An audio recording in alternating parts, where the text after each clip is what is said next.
Bonjour, bonsoir, qu'importe, j'espère que vous allez tous très bien. Aujourd'hui on se retrouve dans un décor très matinal à la lumière du soleil qui se lève pour vous parler d'une marque. En effet, dernièrement j'ai eu envie de tester une des marques que l'on voit un petit peu partout sur les réseaux sociaux et je me suis dit que quitte à la tester, autant vous faire carrément une revue dessus, vous dire est-ce que ça a marché pour moi ou pas. Vous le voyez à ma peau, je ne suis absolument pas maquillée, tout simplement parce que j'ai décidé de tester une marque de skincare. Et cette marque, je vous l'ai montrée dans mes derniers vlogs, c'est la marque Typologie. Alors Typologie, on en entend parler partout. Beaucoup d'influenceurs nous vantent ses mérites, le fait qu'elle soit clean, éco-responsable, tout le bordel. Mais du coup, est-ce que ça fonctionne vraiment? Et bien aujourd'hui, je vais pouvoir vous répondre tout simplement parce que ça fait à peu près, je pense, 1 mois et demi que j'utilise les produits Typologie avec la routine qui m'a été faite. Et tout simplement, j'ai pu voir une différence sur ma peau, donc je me dis que c'est peut-être le bon moment pour vous en parler. Déjà, commençons par une brève présentation de la marque. C'est donc une marque qui a été fondée par Ning Li, cofondateur de Made.com en 2019. Le but de Typologie, c'est assez simple, c'est de mettre en avant des produits qui ont un aspect assez minimaliste avec des listings qui sont ultra clean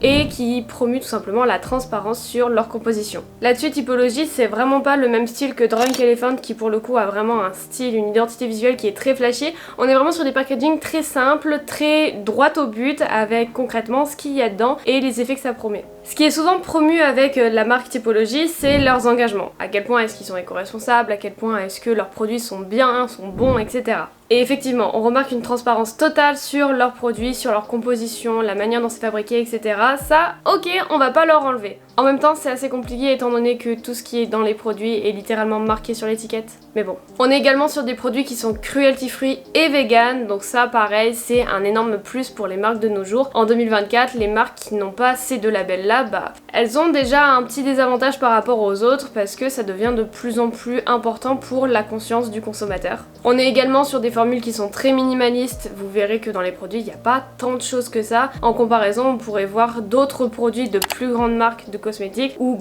la liste Inky fait 4 pages, alors que là, pour le coup, on a quelques ingrédients et en général, c'est des ingrédients qui sont assez faciles à reconnaître, donc on sait à quoi ils servent et on sait qu'on se fait pas pipoter. Également, Typologie, c'est une marque qui se veut éco-responsable dans son packaging et dans son envoi de colis. En effet, lorsque personnellement j'ai fait le déballage de ma commande, j'ai remarqué que vraiment tout était emballé de manière à consommer le moins de place possible. On avait des cartons qui étaient évidemment recyclés, les petits flacons étaient très bien protégés mais de manière responsable et globalement le carton était assez petit pour voir tous les produits qu'il y avait dedans. Et ça, Typologie, concrètement, je pense que c'est une des seules marques à le faire en termes de cosmétiques. Le fait d'avoir des paquets vraiment le plus petit possible, c'est pas tant une norme que ça, alors que ça devrait l'être. Et ça, c'est assez intéressant de le souligner. Et enfin, on a un dernier argument de la marque pour prouver ses valeurs, c'est le Made in France. Tous leurs produits se disent fabriqués en France, donc effectivement, ça a un impact sur tout ce qui va être production de carbone, etc., etc. Je vous fais pas le tableau, vous connaissez la chanson. Très vite fait, on va passer aussi par une analyse un petit peu plus visuelle du site. Est-ce qu'il est user-friendly? Est-ce que c'est facile de s'y retrouver? Très honnêtement, oui.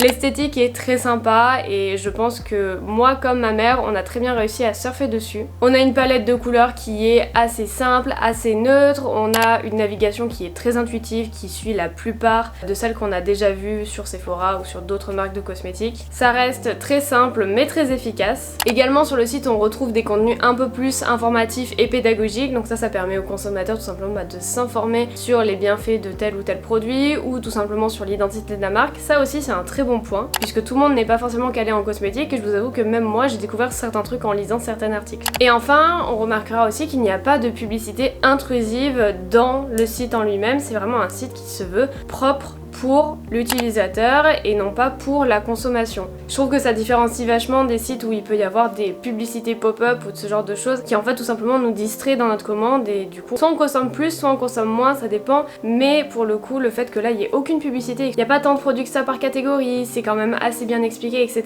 C'est plutôt pas mal. Ça évite qu'on se perde, ça évite de consommer trop de produits aussi et franchement le fait que la gamme de Typologie soit assez restreinte par rapport à d'autres où là on en a vu beaucoup de produits, même pour un seul bienfait, Typologie, encore une fois, se démarque, ils ont pas mal de produits, mais ils n'en ont pas énormément, et ça permet de s'y retrouver. On passe maintenant au point un peu plus marketing. Je suis en école de multimédia, m'en voulez pas, j'ai voulu quand même un peu analyser la marque avant de vous en parler. Déjà Typologie, on l'a vu, c'est clairement du bouche à oreille. Typologie, ils ont pour habitude d'engager des influenceurs pour parler de leur marque. Ils leur envoient des produits, alors que ce soit du make-up ou de la skincare, puisqu'ils font aussi du make-up, mais du make-up un peu skincare quand même, hein. Ça je l'ai pas trop évoqué, mais c'est vrai qu'ils le font. Je vous avoue que je l'ai pas testé, mais j'ai très envie de le faire, donc peut-être que ça viendra dans une prochaine vidéo. Mais ouais, clairement le bouche à oreille, je pense que ça doit pas mal jouer en leur faveur. Il y a aussi l'utilisation des réseaux sociaux, comme je vous l'ai dit. Beaucoup d'influenceurs parlent de cette marque, il y a aussi des codes promo. D'ailleurs, j'ai utilisé le code de Olympe pour avoir le gommage en plus qui était du coup offert avec ma commande. Et faut dire, c'était franchement pas mal comme cadeau pour voir que le truc coûte, je crois, une vingtaine d'euros et que j'avais une commande assez chère. Ça m'a un peu mieux fait passer la pilule au niveau des prix, mais vous inquiétez pas, ça on va en parler. Et globalement, ils participent aussi à pas mal d'actions environnementales et le promouvoient un petit peu sur leur réseau. Bref, Typologie, c'est une marque engagée qui se montre engagée et qui utilise très bien le marketing digital pour vendre ses produits.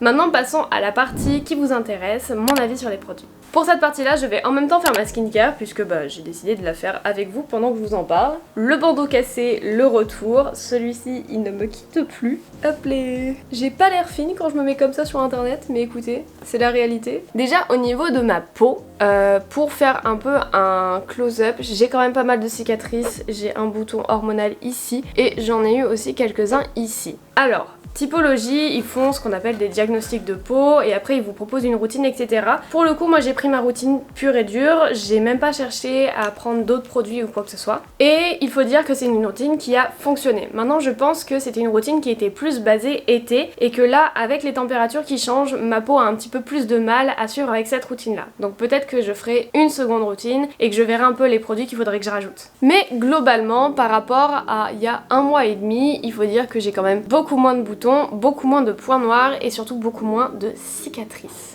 Alors j'en ai toujours un peu, j'ai toujours eu des taches d'hyperpigmentation un peu partout, je suis une personne qui marque très vite, donc à partir du moment où j'ai une cicatrice, c'est mort pour les 6 prochains mois. Mais il n'y a pas à dire, franchement, je trouve mon grain de peau beaucoup plus joli qu'avant. Aussi, j'ai remarqué que ma peau au niveau des boutons se régénérait plus vite. Je sais pas trop comment vous dire, mais lorsque j'ai un bouton, il disparaît carrément plus vite qu'avant et c'est assez dingue de voir ça. Autre chose aussi, j'ai des boutons et des cicatrices aussi parce que je suis une grande stressée, donc je touche mon visage très souvent, c'est pas bien, il faut pas le faire, mais je ne peux pas m'en empêcher. Il y a des fois où je fais pas gaffe et en fait je me tiens comme ça en cours et puis je gratte et en fait je me rends compte que j'ai explosé un bouton. Mais donc voilà, pour le coup ma peau je la trouve beaucoup plus clean qu'il y a quelques temps et surtout je la trouve beaucoup plus confortable. Au niveau de la journée, j'ai pas de tiraillement, j'ai pas de sécheresse, j'ai rien de tout ça et vraiment ça fait tellement du bien, je vous avoue. Là elle est un peu sèche parce que je l'ai juste nettoyée avec une huile de chez CeraVe, mais pour le coup je la trouve quand même beaucoup mieux qu'il y a quelques temps et c'est pour ça aussi que je vous dis que je vais refaire un diagnostic d'ici peu, tout simplement parce que je pense qu'en hiver j'ai besoin de beaucoup plus d'hydratation qu'en été. En été je transpire beaucoup, donc si je mets de l'hydratation ça me fait des boutons, c'est nul, mais je pense qu'en hiver il va falloir que j'adapte un petit peu plus tout ça. Bref, ma routine du matin se compose de quelques produits. Vous allez voir que j'ai aussi ajouté des produits qui me restaient de chez The Ordinary parce qu'avant j'étais que sur du The Ordinary, je ne faisais que ça, je testais les produits, je voyais ce qui marchait et pour le coup là je continue de mettre de l'acide salicylique le matin seulement. Cet été j'en ai mis matin et soir, mais là je commence à faire que le matin. Ensuite pour tout ce qui est taches d'hyperpigmentation, j'utilise de la vitamine C et ça c'est un banger. Si vous n'en mettez pas le matin sur votre tête, essayez, vraiment essayez. Celle-là c'est celle de chez Sephora, il y en a aussi dans ma routine du soir chez Typologie, mais comprenez que j'ai un flacon plein donc j'essaye un peu d'alterner aussi entre les produits. Et enfin du coup chez Typologie, puisqu'on en parle, j'ai 2 produits pour le matin donc c'est franchement très peu. Le sérum azélaïque 10% plus extrait de bambou, voilà, qui est censé être un sérum purifiant. Alors je vous avoue que je suis quand même assez étonnée parce que je trouve qu'il descend vachement vite en termes de niveau, sachant que j'en mets vraiment très peu comparé aux autres. Par exemple là c'est le sérum imperfection que je mets tous les soirs. Je sais pas si vous allez voir mais il est carrément il est à la moitié. Alors je comprends pas, peut-être que je le ferme mal, peut-être qu'il y a un truc d'évaporation, j'en sais rien, mais pour le coup je trouve qu'il descend quand même beaucoup plus vite que celui-là. Et j'ai aussi un problème de pipette, donc ça n'aide pas beaucoup, je dois vous l'avouer. Je sais pas trop ce qui s'est passé, peut-être qu'il y a un défaut de fabrication boutons. Et avec ça, j'ai la crème visage purifiante Zinc PCA 4% plus extrait de bambou. Pareil, toujours dans l'idée de purifier mon visage parce qu'en fait, quand j'ai fait mon diagnostic, j'avais le visage merdique. Voilà, j'arrêtais pas d'avoir des boutons, c'était un vrai enfer. Et c'était un peu galère. Donc là, l'acide salicylique, pour tous ceux qui connaissent pas, c'est plus pour tout ce qui va être boutons, points noirs. En fait, l'acide salicylique, c'est tout ce qui va aller un petit peu grignoter tout ce qui pourrait vous provoquer des boutons. Donc en général, c'est l'excès de sébum. Et c'est pour ça que là, j'en mets plus que le matin. Tout simplement parce que si j'ai la peau sèche lorsque je me lève, c'est que quelque part, je mets trop d'acide salicylique, j'exfolie trop ma peau. Donc je fais attention à ça. Et là, j'en mets que le matin. Mais typiquement, si vous voulez tester la skincare un petit peu et voir ce qui vous convient le mieux, The Ordinary aussi, c'est une très très bonne marque. Je vous ferai pas une revue dessus puisque j'ai arrêté un peu de l'utiliser. Mais je pense qu'il y a des équivalents chez Typologie qui peuvent être très bien. Maintenant, Typologie, c'est un petit peu plus cher. Donc ce que je vous conseillerais, c'est si vous avez jamais fait de skincare de votre vie, faites un diagnostic Typologie, regardez un petit peu les produits qu'on vous propose et s'il y a des choses qui vous paraissent un petit peu hors de votre budget, remplacez-les avec des équivalents de chez The Ordinary et faites un petit peu une compo comme ça peut très bien fonctionner aussi. Pour le coup, The Ordinary, c'est vraiment hyper accessible niveau prix, donc je ne fais que recommander cette marque à tout le monde. Quand on connaît les actifs et quand on sait quoi utiliser, c'est vraiment c'est banger. La vitamine C donc pour tout ce qui est tâches, préparation aussi au soleil, etc. D'ailleurs, il faut que je mette aussi de la crème solaire. Ça fait quelques jours que j'en ai pas mis, c'est pas bien. Crème solaire, d'ailleurs, si vous avez des bonnes marques, je suis preneuse parce que j'ai une SVR là et j'ai remarqué qu'elle me faisait, je crois, des boutons. Je suis preneuse, mais là, du coup, pour l'hiver, elle va bien me servir. Et donc, ouais, je vous disais, j'ai un problème de pipette. C'est une blague. Puis le moment où je dis que j'ai un problème de pipette. Ah, d'accord, ok. Alors, attendez, parce que. Ah non! Eh, d'accord, tout se coince dans le bouchon en fait. Hop hop hop. Donc l'acide azélaïque, c'est vraiment un truc, enfin moi on me l'a vendu comme matifiant et oui, y a pas à dire, j'ai un teint qui est beaucoup mieux, je sais pas comment vous dire, mais avant j'avais énormément de pores, j'avais beaucoup de points noirs aussi qui se voyaient, etc. Et alors je sais que l'acide salicylique aide à ce niveau là, mais y a pas à dire, je trouve que l'acide azélaïque ça m'a fait de très beaux rendus au bout de quelques jours. Et du coup la crème visage purifiante, et celle-là pareil, je pense que je vais la remplacer cet hiver, ou tout du moins alterner avec la crème hydratante à 9 ingrédients je crois. Tout le monde en dit du bien de cette crème hydratante, donc je vais vraiment la tester et je vous ferai peut-être je vous en parlerai un peu sur Insta. Et celle-ci pour le coup, alors autant les autres produits n'ont pas trop d'odeur, mais celle-ci a vraiment une odeur de fleurs, enfin de...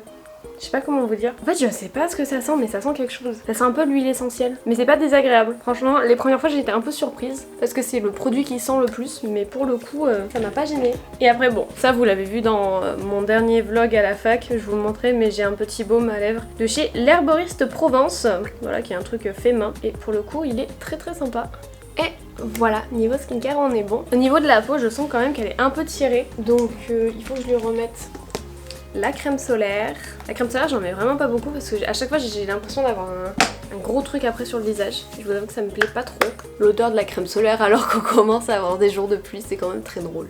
Et voilà. Et voilà pour ma skincare. Et du coup le soir, je vous en parle quand même, j'ai eu le droit à 2 produits. Donc qui sont ces 2 petits sérums. Donc le sérum éclat vitamine C, je vous le disais, du coup j'en ai un deuxième. Et le sérum imperfection Bakuchiol, je ne sais pas comment ça se prononce, qui pour le coup lui est assez gras, donc en fait ça m'hydrate la peau pour toute la nuit et j'ai pas de sécheresse ou quoi. Le sérum éclat aussi est très très sympa. Voilà, alors après, il faut que je vous avoue que pendant le déballage j'étais quand même assez étonnée de voir la taille des flacons. J'avais vraiment peur qu'ils me tiennent pas longtemps, mais en fait, là du coup ça fait à peu près 1 mois et demi que je les utilise et vraiment j'en suis à là. Voilà. Donc concrètement, on va dire que j'en suis, allez, je pense que j'en suis au quart, mais on va dire que j'en suis au tiers pour vraiment être large. Donc ça veut dire que une commande, ça peut me durer au moins 3-4 mois. Donc c'est franchement super rentable comme investissement puisque les sérums de chez The Ordinary, je les tapais en 2 mois et sachant qu'ils sont 2 fois moins chers, ça revient quasiment au même et les effets sont beaucoup plus efficaces. Mais encore une fois, The Ordinary c'est quand même une très très bonne alternative si vous n'avez pas trop de budget et que vous vous lancez à peine dans la skincare, etc. Vous l'aurez donc compris, pour moi Typologie c'est une marque que je recommanderais à n'importe qui. Les prix sont un peu plus élevés que la skincare auquel je m'étais habituée, mais les produits sont carrément plus efficaces. Pour le coup, il n'y a pas à dire. J'ai une peau qui est quand même beaucoup plus jolie qu'avant, des boutons qui sont beaucoup moins fréquents et hormis ma manie à tripoter absolument tout ce qui pop sur ma peau, je pense vraiment que je pourrais avoir un teint nickel si je faisais juste un effort au niveau de mon anxiété. Mais il n'y a pas à dire, je pense que si on compare avec ma peau il y a 1 mois et demi, vous voyez quand même la différence. J'ai toujours des taches, j'ai toujours des boutons, mais ça c'est la vie et pour le coup je trouve vraiment que les produits Typologie vont très bien à ma peau. Donc comme je vous le disais, je ferai un deuxième diagnostic pour l'hiver pour voir un petit peu si je dois changer quelque chose, mais il n'y a pas à dire, c'est une marque que je recommande à fond. Vraiment, si vous avez besoin de skincare et que vous avez les moyens, allez-y. Pour ce qui est du gommage que j'ai reçu en cadeau aussi, il fallait que je vous en parle, mais je le trouve absolument incroyable. De base, j'aime pas trop les gommages mécaniques puisque je les trouve quand même assez agressifs au niveau de la peau et vu que j'ai quand même une peau sensible, ça fait souvent des rougeurs. Mais pour le coup, le gommage que j'ai reçu, donc je vous mettrai la ref juste ici, je le trouve absolument exceptionnel. Il laisse un fini tellement doux. En fait, il y a vraiment un fini huileux, mais pas gras, qui fait que votre peau est protégée et douce et il est incroyable. Si vraiment vous avez un code promo avec ce gommage là, n'hésitez pas, foncez, achetez 2-3 petits trucs et allez-y parce qu'il est génial. Dans la même lignée chez Typologie, je serais hyper curieuse de voir tout ce qui est sérum teinté, huile à lèvres, etc. Toute la partie vraiment make-up de chez Typologie qui est assez récente et que j'ai pas eu le temps de tester pour l'instant. Ce sera dans mes investissements prochains lorsque j'aurai fini un petit peu le make-up que j'ai déjà. Je pense que vous l'avez compris, mais je suis quand même une personne qui roule entre les produits. J'aime pas acheter alors que j'ai déjà des trucs. Donc je vais attendre encore un peu. Mais soyez sûrs que si je teste un jour tout ce qui est le make-up chez Typologie, je vous ferai une vidéo crash test. Il y a aucun souci là-dessus. Bref, sur ce, j'espère que cette revue vous aura plu. Je suis pas trop habituée à faire ça. Je vous avoue que le make-up c'est pas un truc... Oula, faut que j'aille me coiffer. Faut clairement que j'aille me coiffer, ça devient grave. Faites genre, mes cheveux ils sont coiffés. Je les ai pas encore broche. Bref, j'espère que cette revue vous aura plu. Je suis vraiment pas habituée à parler cosmétiques sur ma chaîne. C'est un truc que je m'étais un peu interdit parce que je trouvais ça trop fille. J'étais carrément une pick me à l'époque. Je voulais pas faire du make-up parce que je trouvais ça trop meuf. Et maintenant, j'aime trop la cosmétique. C'est un truc que j'adore connaître les actifs et tout. Donc je vais vous en parler un peu plus. Puis je me dis si ça peut aider des personnes à se trouver une bonne skincare aussi, ça peut aider. Bon, en tout cas, j'espère que cette vidéo aussi vous aura plu. Si c'est le cas, n'hésitez pas comme d'habitude à la liker et à la commenter. Vous connaissez la chanson, mais tous mes réseaux sont disponibles en barre d'infos. Si vous voulez me rejoindre sur Twitch, sur TikTok ou sur Insta, n'hésitez pas. On se retrouve très bientôt dans une prochaine vidéo. N'oubliez pas que vous êtes unique, prenez soin de vous et prenez soin des autres. Prenez soin de votre peau. Et sur ce, je vous dis bye!